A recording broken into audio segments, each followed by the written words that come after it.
एक महिला पुलिस ने कैदी का आखिरी ख्वाहिश कैसे पूरा किया, सच्ची कहानी पर आधारित हमारी ये आज की स्टोरी। कहानी की शुरुआत सर्दियों की सुबह से शुरू होती है।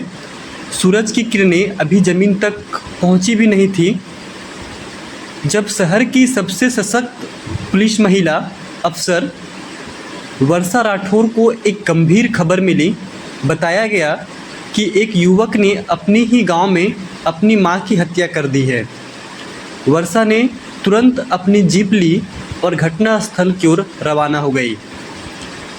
यह वर्षा का पुलिस फोर्स में पहला साल था, लेकिन अपने साहस और डिसीजन से वह पहले ही सम्मान अर्जित कर चुकी थी। निडरता, लोकप्रियता और नियमों के पालन से उनकी पहचान बन गई थी। गांव पहुंचते ही बेहद भयावह था। वहां का जो दृश्य था वो काफ़ी भयानक दिखने में लग रहा था। एक घायल महिला ज़मीन पर पड़ी थी जिनके शरीर पर गहरे घाव थे। पास में 21 साल का युवक खड़ा था जिसके हाथ में एक भारी लकड़ी की छड़ी थी। वर्षा ने चिल्लाकर कहा, छड़ी नीचे रखो और चुपचाप हमारे साथ चलो। युवक ने बिना किसी प्रतिरोध के छड़ी ज़मीन पर फेंकी और सिर झुका लिया। वर्षा ने उसे हथकड़ी लगाई और थाने ले गई। उस युवक का नाम निहाल वर्मा था। उसकी आंखों में ना डर था न पछतावा। जैसे जो होना था वह हो गया। थाने में उसे कुछ घंटों के लिए लॉकअप में रखा गया। वर्षा चाहती थी कि फॉरेंसिक रिपोर्ट और स्थानीय जांच पूरी हो जाए। निहाल खामोश था। वह ना कोई सफाई दे रहा था ना कोई सवाल कर रहा था। जल्द ही आदेश आया कि आरोपी को कोर्ट में पेश किया जाए। जज ने शुरुआती सबूत देखकर निहाल को फांसी की सज़ा सुना दी, पर भारतीय कानून के अनुसार उसे फांसी से पहले 2 महीने का समय दिया गया, जो अपील और अंतिम इच्छाओं के लिए होता है। निहाल को अपने थाने में वापस लाया गया जहां वर्षा काम कर रही थी। उसे अलग कोठरी में रखा गया जहां कोई सीसीटीवी नहीं था। बस एक छोटी सी खिड़की थी जहां से हल्की रोशनी आती थी। कुछ दिन बाद एक रोती हुई महिला थाने आती है। उसने कहा कि उसके घर से सारी जमा पूंजी जो है वो चोरी हो गई। वर्षा ने तुरंत टीम भेजी और खुद थाने में रुक गई ताकि वो निहाल से अकेले मिल पाए और निहाल अकेले ना रहे। थोड़ी देर बाद निहाल के पास पहुंची। वह अकेले खिड़की की ओर देख रहा था। वर्षा ने कोमलता से पूछा, तुम्हें इस फैसले से कोई शिकायत नहीं है? तुमने अपनी माँ को क्यों मारा? निहाल मुस्कुराया। उसमें ना नफरत थी ना मजाक, बस एक अजीब सी शांति थी। उसी समय पता चलता है कि चोरी की शिकायत झूठी थी। पैसे महिला के बेटे ने खुद निकाले थे। मामला सुलझ गया।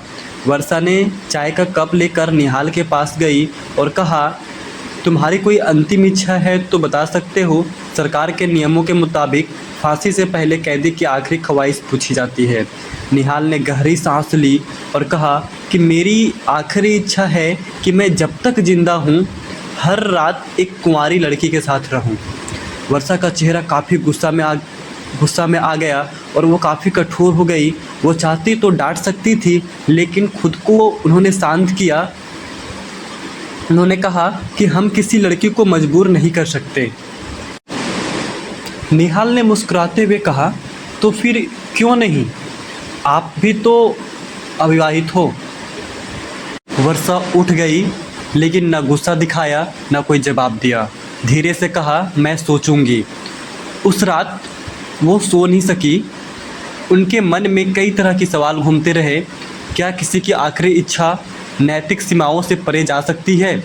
अगले दिन वर्षा ने ठान लिया कि वह निहाल की मन की गहराई में उतरकर उसकी सच्चाई जानेगी। कुछ दिन तक वर्षा ने कई बार निहाल से बात की। हर बार कुछ टालने की कोशिश करता, लेकिन हर बातचीत में कोई नया पहलू खुलता। कभी वह माँ की बातें करता, कभी गांव की। एक रात भारी बारिश हो रही थी। वर्षा अकेले थाने में थी। वह निहाल के पास गई और वह लेटा था, आंखें बंद थी। वर्षा ने पूछा, क्या तुम्हें अपनी माँ की याद आती है? निहाल ने आंखें खोले बिना कहा, हर दिन। अब कोई फ़र्क नहीं पड़ता। वर्षा ने पूछा, क्या तुमने सच में? वाक्य अधूरा यहाँ पे छोड़ दी, बट निहाल ने जवाब दिया, नहीं। पर बताने का कोई क्या फ़ायदा? किसी ने सुना ही नहीं। सबने मान लिया कि मैंने ही किया है। वर्षा की आंखें भर गई।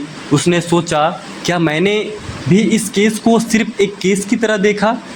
अब समय कम था। अगर निहाल निर्दोष था तो उसे सबूत चाहिए था। वर्षा ने कोर्ट का रिकॉर्डिंग, कॉल लॉग, सब कुछ दोबारा खंगालना शुरू कर दी। उन्हें पता चला कि निहाल की मां की आखिरी जो कॉल है वो गांव के एक प्रभावशाली व्यक्ति बलबीर ठाकुर को की गई थी, जो ज़मीन कब्जे के मामले में फंसा हुआ था। वर्षा ने अब गुप्त रूप से बलबीर के खिलाफ जांच शुरू कर दी थी। उधर निहाल अभी भी अपनी आखिरी इच्छा पे अड़ा हुआ था। जब वर्षा ने उससे पूछा कि कुछ और क्यों नहीं मांगते तुम, तो उसने कहा, क्योंकि मुझे ज़िंदगी से कुछ नहीं चाहिए, पर मैंने तुमसे प्यार करना शुरू कर दिया है। अब वर्षा को एहसास हुआ कि निहाल के भीतर एक मासूम सा लड़का छिपा है, जिसके हालात ने पत्थर बना दिया है। एक रात वर्षा ने अपनी वर्दी उतारकर, साड़ी पहनकर निहाल के पास गई। उनके आंखों में कोई वासना नहीं थी, वह बस विश्वास था। उन्होंने निहाल से इंसानियत से बात की, बिना कोई ज़ोर ज़बरदस्ती के। निहाल के आंखों में पहली बार उम्मीद थी। उसने कहा कि अगर आप मेरी कहानी पे यकीन करती हो तो मुझे निर्दोष साबित करने का मौका दे। वर्षा ने उसका हाथ पकड़ा और कहा, यह लड़ाई अब मेरी भी है। वर्षा ने थाने में सीनियर अफसर से बिना बताए केस फिर से खोलने को ठान ली। उन्होंने 15 दिन की छुट्टी ली। वर्षा गांव गई, चुपचाप गवाहों से मिली। शुरुआत में सब डर रहे थे, लेकिन एक बूढ़ी औरत ने सच्चाई बताई। उस रात बलबीर ठाकुर के गुंडे घर में घुसे थे, निहाल की मां की हत्या की थी। निहाल ने वापस आकर हमलावरों को भगाने की कोशिश की थी। वर्षा ने सबूत इकट्ठा किया, मेडिकल रिपोर्ट, मोबाइल लोकेशन, गवाहों के बयान। फिर कोर्ट में पुनः विचार याचिका डाली। सुनवाई हुई, बलबीर ठाकुर गिरफ्तार हुआ, मामला मीडिया में आया। अंत में कोर्ट ने अपना पूरा फैसला पलट दिया, निहाल को रिहा कर दिया। कोर्ट से बाहर आकर निहाल ने चुपचाप कहा, आप मेरी ज़िंदगी लौटा दी।